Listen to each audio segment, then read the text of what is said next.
Assalamualaikum, salam sejahtera, salam Sarawak Maju Makmur dan salam UKAS Saluran Informasi Rakyat. Terlebih dahulu, saya Lia Amira bersama anda untuk Juh Randau pada kali ini yang akan mengupas beberapa maklumat ataupun pemakluman mengenai topik yang kita pilih, iaitu mengenai Sukan Malaysia SUKMA Sarawak 2024. Jadi untuk itu semestinya saya tidak berseorangan kerana randau kita tidak akan sempurna tanpa bersama tetamu jemputan. Dan pada hari ini khas kita menjemput Yang Berhormat Datuk Jeneral Rentab Jabu, Timbalan Menteri Belia Sukan dan Pembangunan Usahawan Sarawak. Selamat datang Datuk. Selamat petang. Terima kasih UKAS kerana menjemput kita. Ya, terima kasih juga Datuk kerana sudi menerima jemputan kami walaupun sedia maklum kita tahu Datuk mempunyai jadual yang padat. Terima kasih Datuk. Terima kasih kita meluangkan masa untuk informasi kepada semua. Ya. Okey, baik.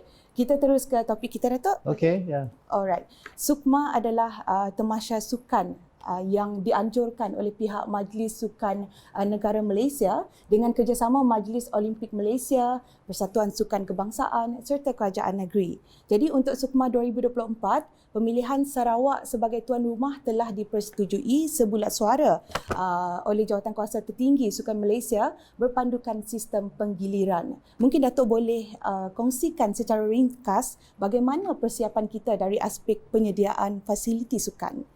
Okey, yang pertama kita telah diberi amanah untuk menganjurkan SUKMA pada tahun 2024, SUKMA Sarawak pada tahun 2024 kerana Kementerian Belia Sukan, Menteri dan juga Majlis Sukan Negara memilih Sarawak. Memandangkan selepas dilanda COVID lebih 2 tahun, fasiliti sukan di tempat lain. Sebenarnya Kelantan yang sepatutnya menjadi host ataupun Johor sebelum ini, tapi mereka tak mampulah mengundur diri.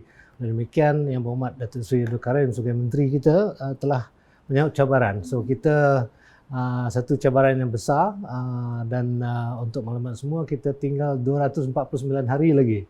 So memang tiap-tiap harilah. Tadi pun saya pun bermesyuarat tentang persiapan kita. Kita berharap dapat usaha kita ini dapat dijalankan dengan cepat dan kita pada tarikh 17 Ogos tahun depan 2024 semua akan dilancarkan di stadium kita di Stadium Sarawak kita di Kuching ini. 17 Ogos 2024. Ya. Jadi jelas di sini Sarawak benar-benar bersedia menggalas tanggungjawabnya yang mana dalam memastikan keselesaan untuk para atlet, ia juga pada masa sama membantu pembangunan sukan secara keseluruhan di Sarawak. Baik. Dan pada persidangan Dewan Undangan Negeri DUN Sarawak yang lepas, Premier Sarawak Datuk Petinggi Tan Sri Abang Zohari semasa membentangkan Belanjawan 2024 ada memaklumkan bahawa Sarawak menyasarkan untuk menjadi juara pada SUKMA 2024. Jadi sejauh mana persediaan atlet kita untuk memastikan sasaran ini tercapai? Memang dulu kalau tidak silap saya tahun 1993 kita telah menjadi juara. Itu yang last kali berapa puluh tahun dah. Tapi sekarang memang kita inginkan ini hasrat Yang Berhormat Premier dan kita usahakan dalam pada itu pada 2016 di mana kita telah menganjurkan SUKMA di Sarawak, di Kuching, di Sarawak. Pada masa itu kita mendapat tempat kedua. Kita miss sasaran dengan 2 pingat saja. So kali ini kita memang bekerja keras tetapi cabaran itu besar dari segi penganjuran.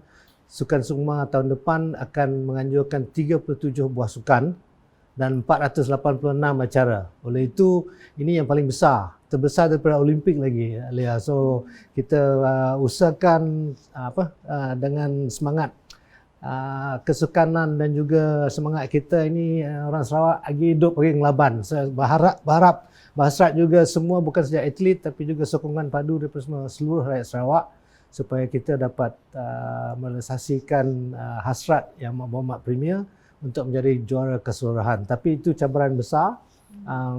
Kita pun melihat kalau ada 400 lebih pingat yang akan ditawarkan, ini akan memberi satu senario yang berlainan kerana sebelum ini paling banyak pun untuk jadi juara SUKMA mendapat 70 lebih pingat saja. Tapi kali ini kalau ada 400 lebih acara, memang beratusan lah pingat tu yang kita perlu gondolkan dan memastikan kita menjadi juara keseluruhan pada Sumatera depan. Terbaik Sarawak. Baik, kita dah dengar penjelasan mengenai persediaan dan juga persiapan di peringkat Sarawak. Banyak lagi yang nak kita dengar daripada Datuk Gerald sendiri sebenarnya, tapi sebelum itu kita berehat sebentar dan kembali selepas ini dalam segmen yang kedua.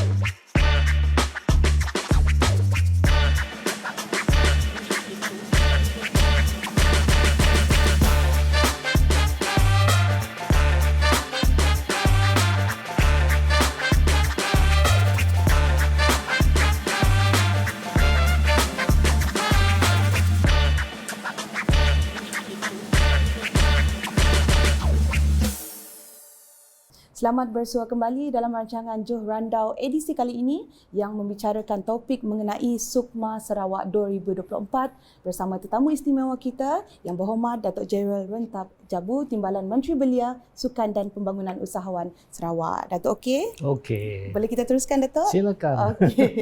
Baik. Sukma 2024 adalah yang terbesar dalam sejarah penganjurannya seperti yang Datuk perjelaskan tadi, yang mana ia akan mempertandingkan sebanyak 37 sukan dan 486 acara di 9 bahagian negeri. Betul, Datuk? Betul. Okey, di seluruh Sarawak. Jadi maknanya bukan sahaja di Kuching tetapi dipecah-pecahkan di bandar atau bandaraya lain. Betul, Datuk? Betul. Mungkin Datuk boleh kongsikan lebih jelas secara ringkas mengenai pecahan-pecahan tersebut. Okey, kita melihat kepada acara yang akan dipertandingkan 400 lebih acara. Oleh demikian, Kuching tidak mampu untuk menampung semua keperluan venue dan fasiliti sukan sekali. Oleh demikian, sukan kita akan dipecahkan kepada bahagian Kuching, Semarahan, Sirian, Seriaman, Betong, Sibu, Mukah, Bintulu dan Miri. So 9 bahagian akan terlibat. Dan demikian kita akan bagi-bagikan kepada bahagian ini di mana sukan-sukan yang akan dijalankan, kerana ada sukan yang akan mengambil masa lebih kurang seminggu untuk mengadakan pertandingan, kerana macam bola sepak dia ada league ataupun round robin style dan sebagainya. Dan oleh demikian kita telah membagikan kepada tempat-tempat ini. Bukan saja itu, kita hasrat kita juga dan hasrat yang berhormat Premier kita untuk semua rakyat Sarawak supaya dapat ada peluang menikmati ataupun melihat sendiri bagaimana sukan Sukma diadakan, dan yang paling penting untuk memberi sokongan padu kepada pasukan Sarawak. Oleh sebab itu saya mohon semualah dengan semangat kita ni, kita nak menang dengan bergaya, kita perlukan semua sokongan daripada ibu bapa, sokongan atlet, coaches dan semua. Yang lebih penting rakyat dan masyarakat setempat untuk memberi sorakan dan semualah dan semangat tinggi supaya atlet kita akan menang pada sukan-sukan yang dipertandingkan.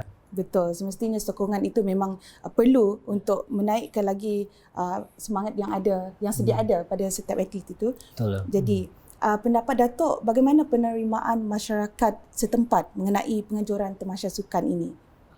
Ini setempat kita melihat daripada apa yang kita telah lakukan, terutamanya dalam kita menyambut 60 tahun Sarawak Merdeka. Kita telah mengadakan konvoi kembara kita dari Lawas sampai ke Teluk Melano. So kita lihat memang rakyat Sarawak memang bersatu padu dari satu yang dapat menyantumkan mereka kepada satu agenda spesifik, terutamanya untuk memajukan Sarawak, untuk Ibu Pertiwiku. Dalam pada itu, kita belum sepenuhnya memberikan pendedahan dari segi media massa dan pelancaran. Untuk pelancaran Sukma kita mungkin sebelum hujung tahun ini kita akan mengadakan, kerana masih dalam proses penilaian logo dan sebagainya.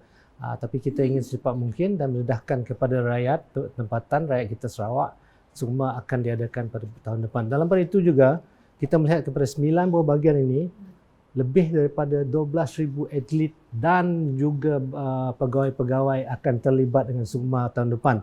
Oleh demikian, pada saya, pada kementerian juga, ini memberikan satu ruang dan peluang untuk terutamanya belia-belia kita. Belia kita supaya dapat berkecimpung dalam bisnes, dalam penjualan dan juga memberikan perkhidmatan kepada orang luar yang datang ke Sarawak. Oleh demikian, ini satu agenda juga dari segi persiapan kita untuk menyediakan belia kita dan perkhidmatan supaya dapat memberi keuntungan, nombor satu. Kedua, kita memberi kemesraan kita rakyat Sarawak kepada tetamu-tamu kita yang datang daripada luar Sarawak. Ini satu peluang dan kita telah dengan kementerian kita telah membuat satu senarai untuk mereka yang dapat membekalkan perkhidmatan yang diperlukan oleh pasukan atau kontijen daripada luar, seperti sekarang ini ada Grab, e-hailing, food, makanan dan juga sebagai homestay untuk tim-tim kita dan juga perkhidmatan yang lain lah, keperluan. Bahkan dalam satu minggu kita perlukan, ada yang perlukan dobi juga, ada perlukan penting banyak tu yang kita ada, dan lebih lagi kita dapat menjual hasil-hasil kraft tangan kita kepada tetamu luar.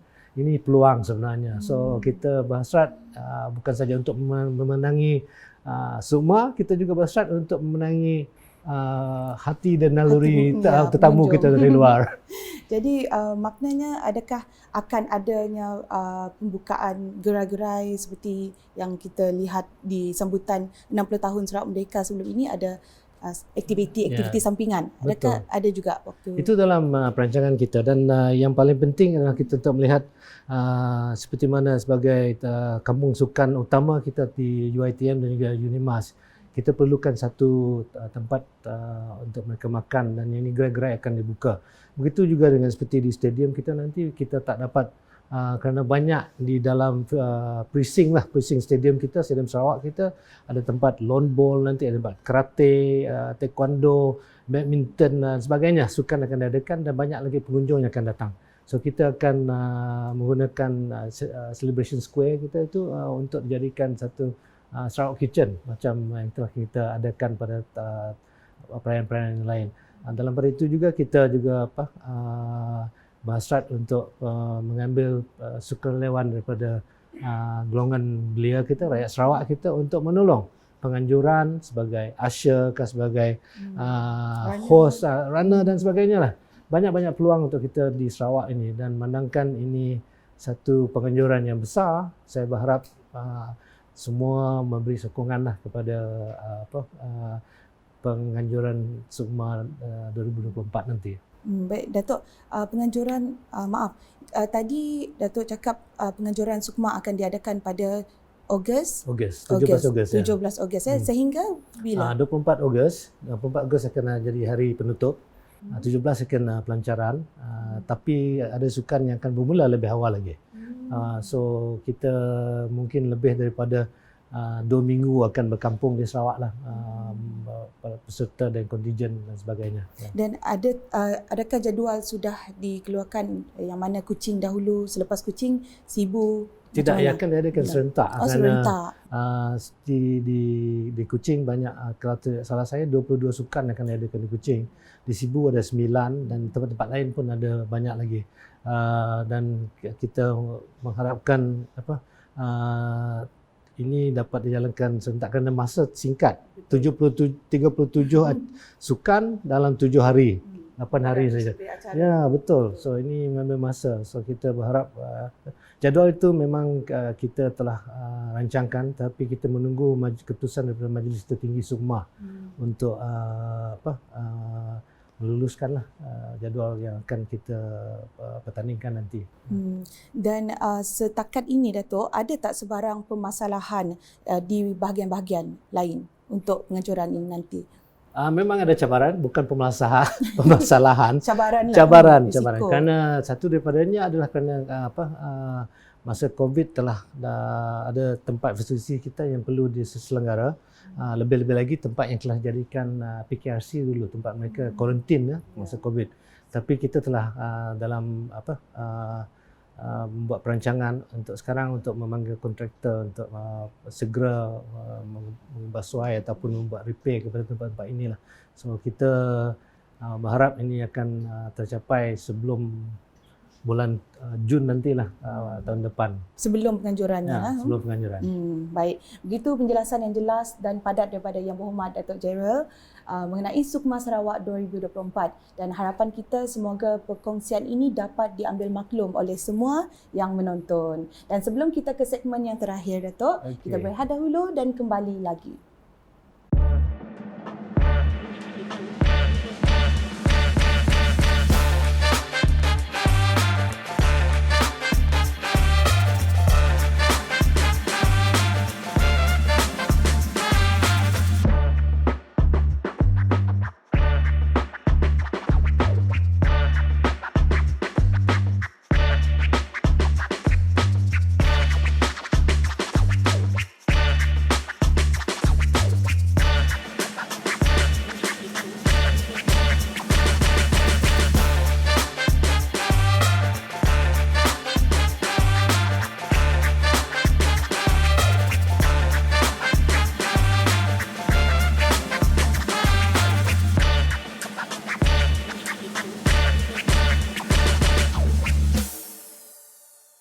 Johor Randau edisi kali ini bersama saya Lia Amira ditemani tetamu jemputan khas kita, Datuk Jeral Rentap Jabu, untuk segmen yang terakhir. Dalam segmen ini kita telah dapatkan 2 soalan, Datuk, yang dikemukakan oleh netizen menerusi ruangan komen di sosial media UKAS, khas untuk perhatian Datuk lah. Jadi kita teruskan, Datuk? Silakan. Soalan pertama, apa rancangan dan inisiatif utama yang sedang dirancang oleh Kementerian Datuk dalam memajukan belia, sukan dan pembangunan usahawan di Sarawak? Ini dia dah keluar daripada topik Sukma tadi, Datuk. Kita tuju ke Kementerian Datuk. Silakan. Ya, dalam pada itu kita juga mementingkan pembangunan belia kita selaras dengan hasrat Yang Amat Berhormat Premier.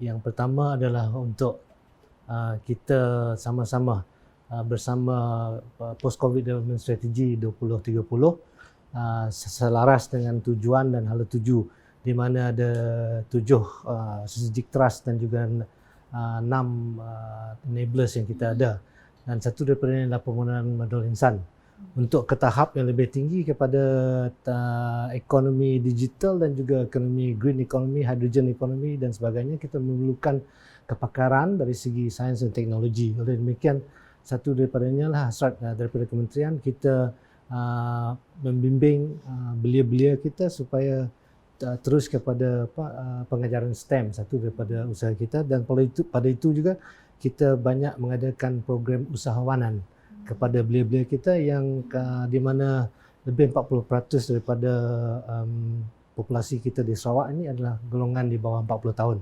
Oleh demikian, sekarang dengan telefon, TikTok dan apa-apa social media tu, mereka dapat menjadikan ini satu rezeki mereka, mata pencarian.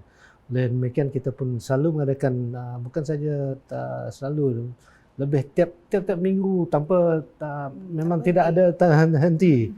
Kita mengadakan program seperti Youth Entrepreneur Setup, kita ada Zoom Business dan sebagainya. Tapi kita mengadakan ini bersama dengan rakan-rakan strategik kita seperti Sebekas dan juga Sentex, iCats dan sebagainya. Ini telah memberi peluang kepada lebih 40,000 orang belia kita bersama kita dalam program-program ini. Dan pada bajet yang lepas kita telah mendengar ada 2 juta untuk kementerian dari segi pembangunan usahawan. Ini memberikan dari segi grant dan sebagainya. Dalam pada itu juga kita ada bersama Mintrade dan juga Agrobank dan ICDC mengadakan Sarawak sistem microkredit, di mana belia-belia boleh pergi ke bank untuk meminta kredit dan menambah lagi dari segi bisnes mereka. Banyak sebenarnya Tapi kita harapkan bukan saja kementerian juga, kita juga orang ramai pun tolong bertanya. UKAS sebagai satu platform kita, boleh bawa Dato' Ripin datang, umat Dato' Ripin untuk memberikan lebih lagi kepada penjelasan daripada segi penggunaan belia. Ya. Dan seperti yang kita tahulah sebelum ini, memang belia kita, kalau dulu waktu zaman saya, waktu tu memang itu kurang. Zaman saya. Tak nak bagi tahu tu zaman Datuk, zaman saya lah. Zaman saya dulu Datuk. Mungkin memang kurang lah macam peluang untuk menceburi dalam bidang usahawan, dan sekarang ni bermakna Kementerian Datuk lebih fokus kepada keusahawanan untuk membuat belia lebih cenderung ke arah bisnes lah. Okey, baik. Baik, seterusnya Datuk, soalan kedua. Adakah rancangan untuk memperluaskan akses kepada kemudahan sukan dan rekreasi dalam kalangan belia di seluruh Sarawak, terutamanya di kawasan luar bandar? Penjelasan Datuk. Memang hasrat kita di tiap-tiap bahagian kita akan bangunkan fasiliti seperti stadium ataupun kompleks sukan. Tapi kita ada lebih daripada 40 lebih daerah yang ada juga, kita perlukan bangunkan sekurang-kurangnya ada padang sukan dan sebagainya, dan ini satu daripada agenda kita untuk bukan saja untuk mencari bakat ataupun memberi peluang kepada anak-anak muda kita juga ingin melihat kepada masyarakat yang sihat. Ada tempat yang dapat mereka berjasmani dan juga beriadah, itu memberikan satu lagi kalau kita lihat itu mungkin satu lagi daripada peluang bisnes, kerana kalau banyak orang datang kita boleh buka gerai dan sebagainya.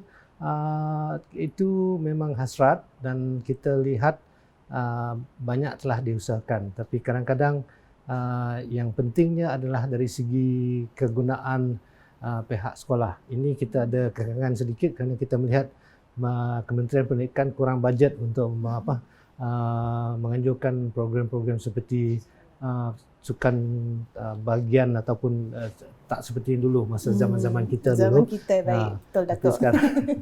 Sekarang ada kurang sikit. So kita coba dengan cara lain dan penglibatan daripada masyarakat dan juga klub-klub yang ada. Kita satu daripadanya untuk menggunakan fasilitas kita ada. Macam di hujung minggu kita galakkan mereka menggunakan stadium kita, tempat di stadium untuk menjalankan aktiviti sukan. Tempat semalam saya dengan Yang Berhormat Datuk Seri Menteri, kita ke Civic Center untuk melihat bagaimana kita dapat menambahkan tarikan dan juga aktiviti di tempat-tempat seperti itu. Ini dan banyak-banyak lagi lah yang dapat kita buat dan kita inginkan. Satu daripada yang menarik adalah kita merancangkan dari Civic Center, kita boleh berjalan, kita akan buat jalan melalui Reservoir Park, terus ke Waterfront, melimpasi Jambatan Darul Hana dan berjalan terus ke stadium. Itu kan kita lihat itu dalam lebih kurang 6 km. So ini memberikan aktiviti untuk bukan saja untuk peminat atau yang aktif sukan, tapi juga untuk keluarga. So itu satu daripada perancangan kita lah, dan kita berharap dapat menarik perhatian bukan saja tempat mesti di dalam gelanggang. Kadang-kadang kita boleh buat di tempat outdoor dan sebagainya. Ya. Sambil berjalan, sambil kita sihatkan diri kita. Baik. Jadi kita sudah pun berada di penghujung berbicara kita sebenarnya Datuk, tapi saya rasa kita masih ada masa lagi. Mungkin Datuk boleh kongsikan ataupun beri sedikit apa yang nak di-share, apa yang nak dikongsikan kepada belia-belia di luar sana ataupun kepada mereka yang meminati bidang sukan. Okey, terima kasih. I think yang pertama adalah untuk belia-belia kita, jangan takut. Kalau tidak tahu, minta bertanya dengan orang tua, dengan cikgu dan sebagainya. Kalau kita dan belajar daripada apa-apa kesilapan, dan kalau bersalah ataupun salah tingkah laku dan sebagainya, kita minta maaf. Kerana ini sebagai satu cara kita untuk belajar dengan lebih lagi. Only when you are young, masih dalam sebagai belia, boleh membuat, you can afford to make mistake. Kalau sudah tua macam saya ini, zaman kami masih lagi boleh Datuk. Kalau masuk social media susah sudah. So sekarang itu satu daripada dari segi dari pendirian saya lah untuk membangunkan. Dan yang kedua, sebagai belia, you must realize that masa depan adalah untuk kamu. Betul. In Sarawak, untuk kita, dijaga kita dan menjadikan Sarawak lebih maju dan makmur. Itu diberikan tugas dan tanggungjawab kami sebagai pemimpin sekarang. Kita perlukan pemimpin-pemimpin yang muda lagi untuk mengangkatkan martabat negeri Sarawak sebagai satu tenaga ekonomi yang besar dan kuat di Malaysia. Itulah yang kita berharap semualah, ini melalui teknologi dan sebagainya. Kita mesti pandailah melihat apa yang sahih, yang betul dan sebagainya, dan jangan kena scam. Ini terlalu banyak orang kena scam sekarang. So jagalah sendiri, jaga diri, jaga Sarawak juga. Okey, terima kasih. Jangan terlibat dengan scam dan jangan kena scam. Sebab kenapa kalau kita dari belia, dari seorang belia itu dah tua barulah macam mana nak cakap, kalau belia itu berjaya, maka semakin tua semua kita akan berjaya. Macam tu. Makin tua makin handsome. Makin handsome macam Datuk. Dah tak dapat nak fikir panjang sangat Datuk. Baik, penghujung bual bicara kita, kita berharap semoga segala apa yang diperjelaskan oleh Datuk Jeral sebentar tadi menjawab segala pertanyaan yang menjadi persoalan sebelum ini, seterusnya menambahkan lagi pengetahuan serta informasi untuk kita semua. Sekali lagi terima kasih Datuk Jeral kerana sudi bersama kita sehingga ke penghujung rancangan Johor Randau. Sehingga kita berjumpa lagi dalam edisi yang akan datang. Saya Lia Amira, Datuk Jeral. Salam bekas, saluran informasi rakyat. Assalamualaikum.